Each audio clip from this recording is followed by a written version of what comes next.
জনগণের অধিকার আবার পায়ের তলায় পিষ্ট করার পায়তারা শুরু হয়েছে। আমরা সংসদ থেকে বের হয়ে এসেছি, কিন্তু আমরা আবার সংসদে ফিরে যাব। মাঝখানের জনগণকে সাথে নিয়ে জনগণের মুক্তির আন্দোলন আমরা গড়ে তুলব। এই আন্দোলনে জনগণের অধিকারের ব্যাপারে আমরা সরকার কিংবা যে কোনো কর্তৃপক্ষকে ইনশাআল্লাহ চুল পরিমাণ ছাড় দেব না। মালিকের ছেলে মালিক হবে, শ্রমিকের ছেলে মালিক হবে না? রাজার ছেলে রাজা হবে। আমার একজন শ্রমিক ভাইয়ের ছেলে কি প্রধানমন্ত্রী প্রেসিডেন্ট হওয়ার পথে কোনো নিষেধাজ্ঞা আছে? আমরা চাই সেই শ্রমিক বন্ধুটি ভাইটির ঘর থেকে আগামী দিনের প্রধানমন্ত্রী বের হয়ে আসুক। সেই শিক্ষা, সেই পরিবেশ সরকারকে, রাষ্ট্রকে নিশ্চিত করতে হবে। মঞ্চে বসা সম্মানিত অতিথিবৃন্দ, জাতীয় নেতৃবৃন্দ, শ্রমিক কল্যাণ ফেডারেশনের নেতৃবৃন্দ, আমার সামনে উপস্থিত বাংলাদেশের বিভিন্ন জেলা এবং শহর থেকে আগত ডেলিগেট ভাই ও বোনেরা, সাংবাদিক বন্ধুগণ, আজানের সময় অত্যাসন্ন, এই জন্য অতি সংক্ষেপেই দুই একটি কথা বলে আমি বিদায় নিব ইনশাআল্লাহ।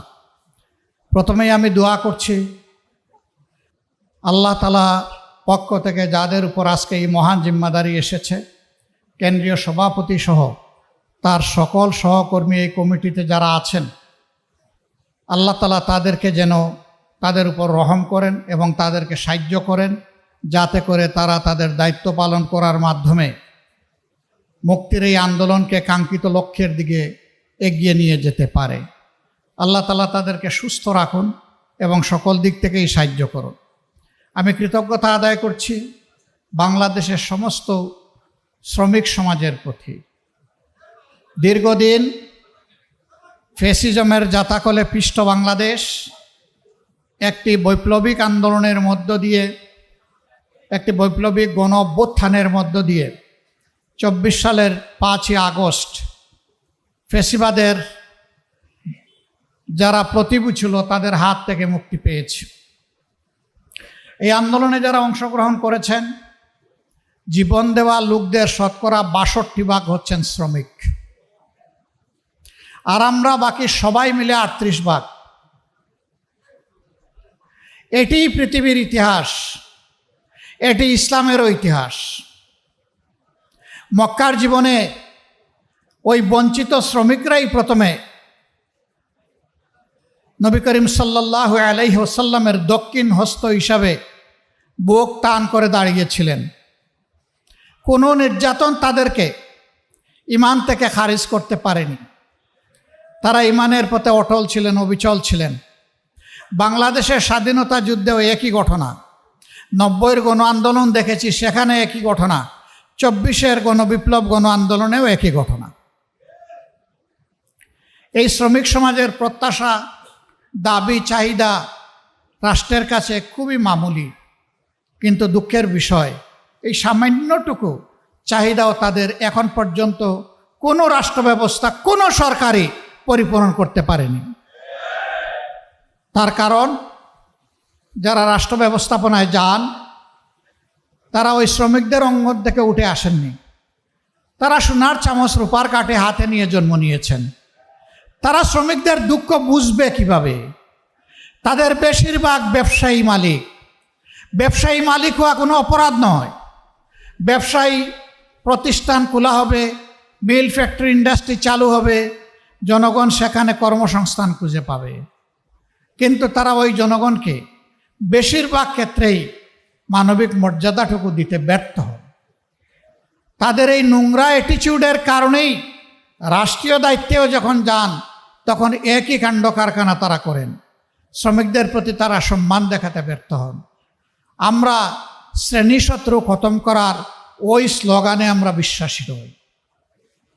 লাল পতাকাওয়ালারা তারা বলতো শ্রেণী সংগ্রামের মধ্য দিয়ে শ্রেণীশত্রু খতম করতে হবে। এই শ্রেণীশত্রু কারা? যারা মালিক এবং উদ্যোক্তা তারা। তো মালিক আর উদ্যোক্তা যদি না থাকে তো শ্রমিক কাজ করবে কোথায়? তার কর্মসংস্থান হবে কোথায়? আমরা এখানে সমন্বয় করতে চাই। শ্রমিক মালিক ভাই ভাই একে অন্যকে সম্মান করবে, ভালোবাসবে। শ্রমিক তার কর্মসংস্থানের জন্য মালিকের প্রতি কৃতজ্ঞ থাকবে, আন্তরিকভাবে কাজ করবে।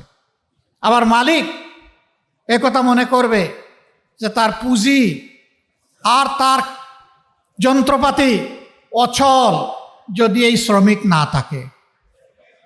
অতএব শ্রমিক বাঁচলে মালিক বাঁচবে, শিল্প বাঁচবে। শ্রমিক যদি না বাঁচে শিল্পেরও মৃত্যু হবে। এই দুইটাই বাঁচুক, শুধু বাঁচুক না, এই দুইটাই বিকশিত হোক, সেটাই শ্রমিক কল্যাণের মূল প্রতিপাদ্য। এই সমন্বয়ের দৃষ্টিভঙ্গি নিয়েই শ্রমিক কল্যাণ কাজ করে, হাঁটি হাঁটি পা পা করে শ্রমিক কল্যাণ আজকে এখানে এসে দাঁড়িয়েছে। বিগত নির্বাচনে জাতিকে আমরা বলেছিলাম নেতৃত্ব আমরা তরুণ এবং যুবকদের হাতে তুলে দিতে চাই। আপনারা দেখবেন জামাতে ইসলামী থেকে যারা বিভিন্ন জায়গায় আমাদের ক্যান্ডিডেট হয়েছিলেন তাদের শতকরা 70% বয়স হচ্ছে 42 বছরের নিচে। আমরা তার প্রমাণ রেখেছি। আর আজকেও এই সম্মেলনের মধ্য দিয়ে একজন যুবকের হাতে আমরা মূল চাবিটা তুলে দিলাম। আমরা চাই যৌবনের এই শক্তিটা জাতি গঠনের কাজে লাগুক। আমাদের এই বয়সে যতটুকু পেরেছি আমরা দিয়েছি। এখন পতাকা আমরা যুবকদের হাতে তুলে দিতে চাই। তারা এই পতাকা নিয়ে সামনে এগিয়ে যাবে ইনশাআল্লাহ। আজকের এই দিনে সরকারের কাছে আমার স্পষ্ট দাবি, শ্রমিকরাও এই সমাজের নাগরিক। ভোট শ্রমিকরাও আমাদেরকে দেয়, আপনাদেরকেও দিয়েছে। সুতরাং শ্রমিকদের সব বিষয় মালিকদের ঘাড়ের উপর ঠেলে দিবেন না। রাষ্ট্রকেও দায়িত্ব নিতে হবে। মালিকরা ইনসাফের ভিত্তিতে তাদের যা করণীয় তা করবে, বাকিটা রাষ্ট্রকে শেয়ার করতে হবে। শ্রমগণ এলাকায় কোনো বিশেষায়িত হসপিটাল নাই, দুই একটা সাধারণ হাসপাতাল থাকলেও সেইগুলা চাহিদার তুলনায় কিছুই না। আমরা দাবি করব শ্রমগণা এলাকাগুলোতে অবশ্যই মানসম্মত সাধারণ হাসপাতাল যেমন থাকবে, তেমন বিশেষায়িত হাসপাতালও সরকারকে গড়ে তুলতে হবে। এবং শ্রমিকদের চিকিৎসা সঙ্গতভাবেই এর ব্যয়ভার সরকার এবং মালিক পক্ষকে শেয়ার করে বহন করতে হবে।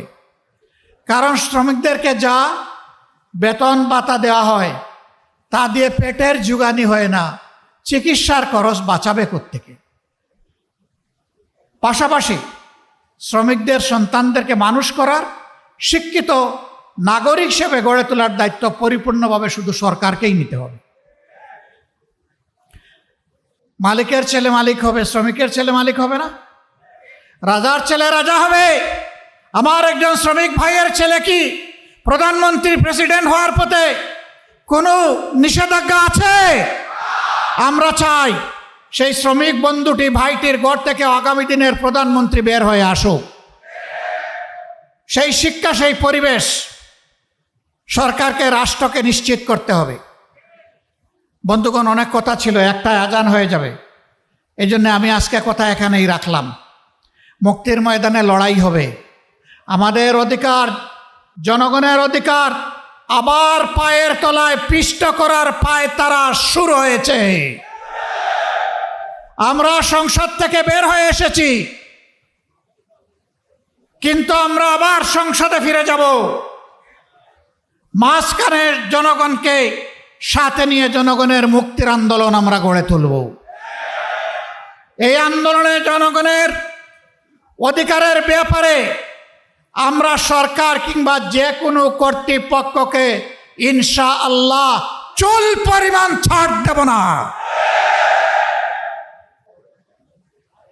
সেই আন্দোলনে অতীতের মতো গৌরবময় ভূমিকা পালন করার জন্য এগিয়ে আসার আহ্বান আপনাদের মাধ্যমে আমি গোটা শ্রমিক সমাজের কাছে রাখলাম। ইনশাআল্লাহ মুক্তির ময়দানে, আন্দোলনে, জনগণের মুক্তির লড়াইয়ে আবার দেখা হবে রাজপথে। আসসালামু আলাইকুম রহমতুল্লাহ। বাংলাদেশ শ্রমিক কল্যাণ ফেডারেশন জিন্দাবাদ, বাংলাদেশ জামাতে ইসলামী জিন্দাবাদ। আসসালামু আলাইকুম রহমতুল্লাহ।